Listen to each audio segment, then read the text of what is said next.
असद ओवैसी साहब ने बांग्लादेश पर जो कहा वो इग्नोर नहीं किया जा सकता। किसी भी मुल्क में अगर आम लोग, माइनॉरिटीज या बेगुनाह लोग टारगेट हो रहे हैं तो दुनिया को चुप नहीं रहना चाहिए। ओवैसी साहब ने कंडेम करते हुए कहा है, इस पर भारत सरकार जो एक्शन लेती है हम उनके साथ हैं।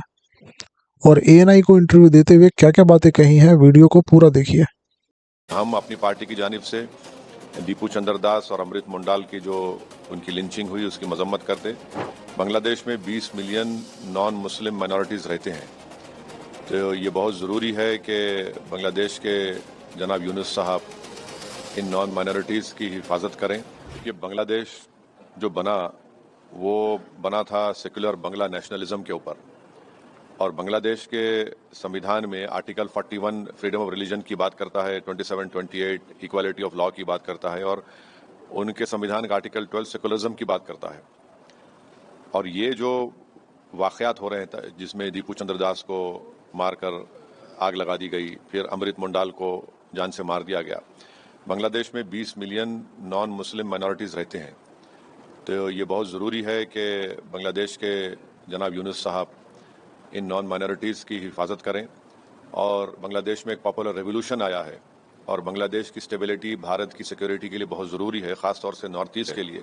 तो उम्मीद कर जहाँ पर साथ ही साथ हमको ये भी समझना ज़रूरी है कि हमारे देश में वेस्ट बंगाल के एक लेबर को जिसका नाम जोएल शेख था, उड़ीसा के संबलपुर में उसको बांग्लादेशी कहकर मार दिया गया। त्रिपुरा के एक MBA स्टूडेंट को, जो ट्राइबल लड़का है एंजल चकमा, उसके चेहरे को देखकर उस पर तंज करके उसको मारा और पीटा गया, उसकी मौत हो गई, जो त्रिपुरा का एक ट्राइबल है। फिर नालंदा डिस्ट्रिक्ट में अतहर हुसैन को उसके कान को, उंगलियों को, पैर को काट दिया गया, जिसमें एक रॉड को अंदर डाल दिया गया।